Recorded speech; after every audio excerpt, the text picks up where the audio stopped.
after the investigation at my workplace, they sent my friend to the other location.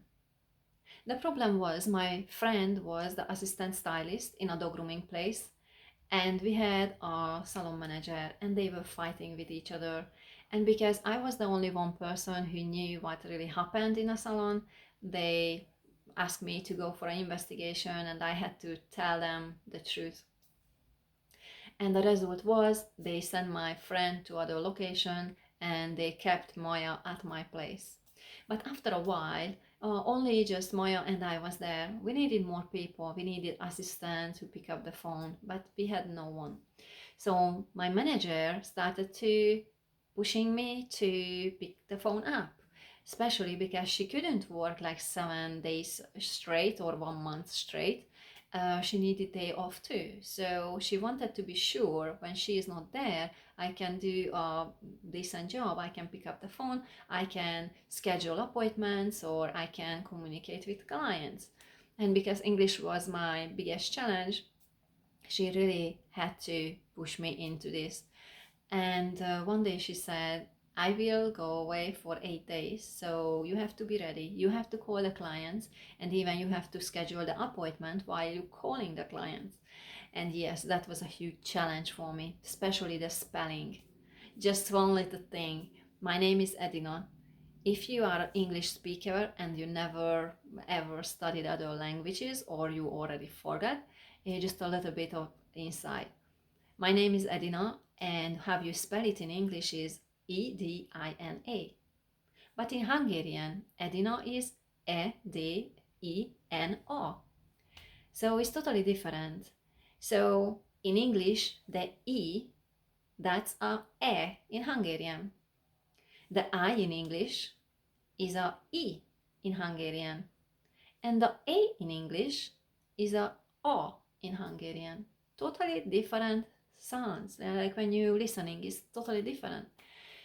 So when they try to spell their names, I had no clue how to do that. That was in my head is just like a big mess, like I have to what to write it down. So I tried to write it down like phonetically, and when a client came and they had to fill out the application or like a dog grooming contract, then I copied that to the computer, so everything was fine.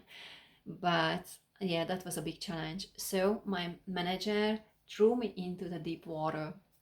And after a really short period of time, they told me my salon manager will leave and go to the different location.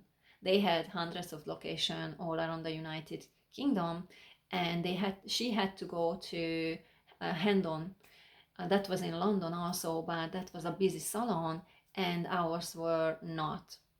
That was just a new salon, and they talk we don't they need more Maya than we need there at the new place. I don't think so, but they told that. So I was trained enough to handle the situation. So they asked me if I want to become a salon manager, and I said no, immediately no. I was thinking that was too much responsibility, and my English wasn't good enough, so I just talked myself out. Like, what? I just started to be a dog groomer stylist here, and I'm happy just to at least came back to the dog grooming business, as I was a dog groomer for about 13 or 15 years already. I lost 2 years when I worked in a chocolate package factory, but actually I worked for long, long years there. And now they had to hire new people, so they hired new assistants. I had to train them. They hired new salon manager because I didn't want to become one, and they also sent our store manager to other location, and they sent a new one. Everything has changed in just a couple of months. That was crazy. We just opened a new place, and they just sent new people. So we had a really great team, and now everything is just upside down and doesn't work the way it worked before. So we got a deputy manager, and he came from a different location, because in England it's really easy to go higher and higher in your career path, and that's really great but in the same time it's really hard because every time when you go higher, you cannot stay at the same location. They send you to a different location, which is really, really pain in the butt, honestly, because you have to train everyone from the beginning. You have not a full team that know what to do exactly. So you have to train everyone. And after a couple of months, you have to train new people and new people. And you never can do that really great teamwork. When a teamwork really good together, that everything is just so smooth. You don't need to explain everything 100 times. They just know what to do. Even you can talk with a glance, and that's a great thing. But somehow this, I think this management thing did not work at that place. And for me, this is not a great management when you don't keep the same people. And anyway, that's not my business really, because I couldn't really change it. But we got a deputy manager, and he was a rude person. When he arrived, everybody said, "Oh no, this person came here. Oh no, we are in trouble." And that person was just a shop assistant before. So he just went in a next level, and now he was trained to be a deputy manager. And then the no, he was already a deputy manager and was trained to be a store manager. So he had already a little bit of power there, especially when our store manager wasn't there. He was the boss, and he was really a boss. He was a really young guy, but he was really tough, and he wanted to do everything like in a book. And you cannot leave and lead something through a book when you are a dog. Like with dog grooming, every dog is different, every client is different. You cannot learn dog grooming just from a book and thinking you are a good manager or a great leader, because you have no clue about what you're talking. You just read something, and that's not the case. So we came there, and all the time he was pain in the butt because he told me something to do that wasn't the right thing to do or wasn't possible to do. But he was thinking, yeah, that was possible because he read in a book somewhere. And that was a little bit ridiculous, but what to do? So they hired a new salon manager, and these two were together. They were flirting together. They were like really close best friends.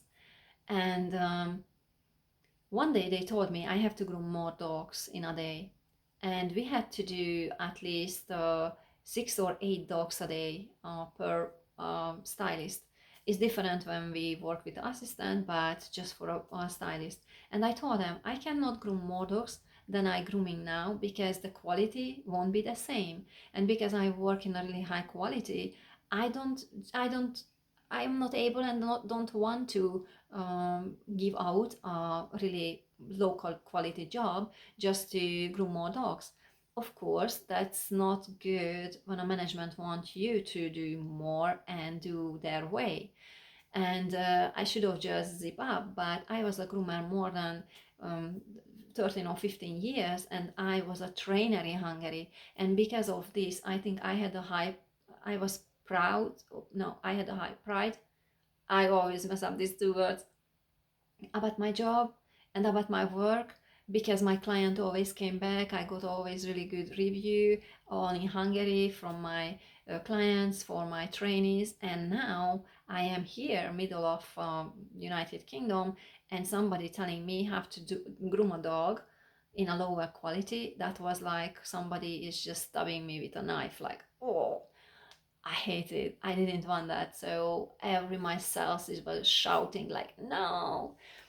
So I told him to doing a really good quality is impossible to groom 6 or 8 dogs.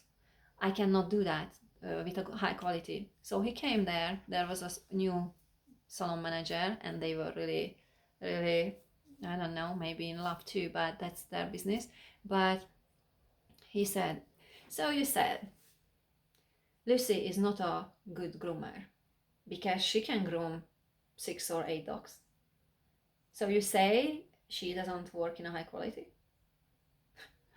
And I never lie, but in this situation, I didn't want to tell face to face, like, look, She is a groomer for 1 year. She have no experience and she cannot groom dogs in a high quality. And I also didn't tell them. Most of the time when a salon manager went out for smoke a cigarette or flirting with the deputy manager, I grabbed her dog from a crate and quickly I redo and fix the main problems or main ugliness on the dog. Nobody knew that. I did that because I didn't want to give this dog back to the client and they will look so bad. And so I didn't say a word, but this man already knew I am honest, so I won't lie to him. He could ask anything from me. I could say straight away what I was thinking, or I just say, sorry, I don't want to talk about that.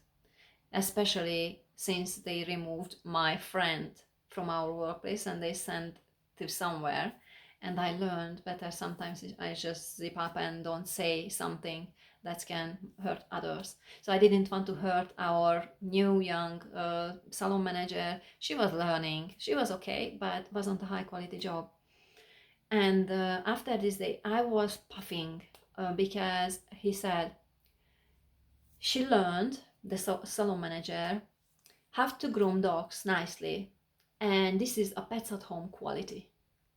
You have to have this standard. And I couldn't believe. I was thinking, what are you talking about? Pets at home quality? That's rubbish. That was absolutely like a low quality job. My trainees didn't groom a dog that way. So I was angry and I was puffing like 3 days when some client came and they booked a dog, and I was a little bit sarcastic and I put the dog on a table, like absolutely mad, and grabbed my scissors and said, okay, pets at home quality. Okay, I can do that. I can do it in 1 hour. So I did not have a good attitude. That was really bad. And I usually not that. I'm a calm person, but because this really, this situation was like against my value, I hated to do that. Doing a bad job, charging the money, give it back to the customer. Of course, if it's a manager, they want us to work more and more, but I rather to charge more for a higher quality than less and just do a really bad job. And I didn't like that, so I wanted to leave. And in the same time, somebody, one of my older clients, I groomed her dog earlier, and she attended a dog grooming course, and she told me she wanted to talk to me. So one day we just hung out for a coffee, and she told me, I will open a new dog grooming place, and I would like you to be a dog groomer stylist at my place. And she told me how much she want to pay for me. She told me she will pay for me transportation and lots of extra benefits. So I was thinking, oh, just at the right place. I don't want to work for this company anymore, especially with this deputy manager. And I gave my notice period, 2 weeks notice, and I left. And that's another story, what happened afterwards. But I learned from this situation, like, yeah, when we work for someone, we have to follow their rules because we have to, we can decide we follow their rules and staying with the company, or we are against them, but then we are really against their rules. And that will always cause some issue. Like for me, I hated go to work afterwards. I hated go to work because I had to compromise with my values. So we always have to decide which position we are in. Are we in a position when we can decide, like, okay, I can leave and I can go to a different place when they will really appreciate my work and even maybe they pay more for a high quality work, or I have to decide to give up on my values and do a low quality job. But everybody have to make their own decision. My decision was leaving because I didn't want somebody who cannot really groom dogs yet telling me have to groom dogs and in a lower quality just to make it faster and catch more people, but you won't. In a long period of time, if you do a rubbish job, those clients won't come back. If you do a high quality job, then these clients will tell to everyone and they will come back. That's my manager uh, uh, style, if I can say like that, because I believe that if you are working in a high quality, people will appreciate it. So this was my story today. You have to think about your values and you have to think about if you want to go with the flow and maybe that's a lower quality, or you want to stand up for yourself and say no, I don't want to do this, and go to the other direction. This is my story today, and see you next time.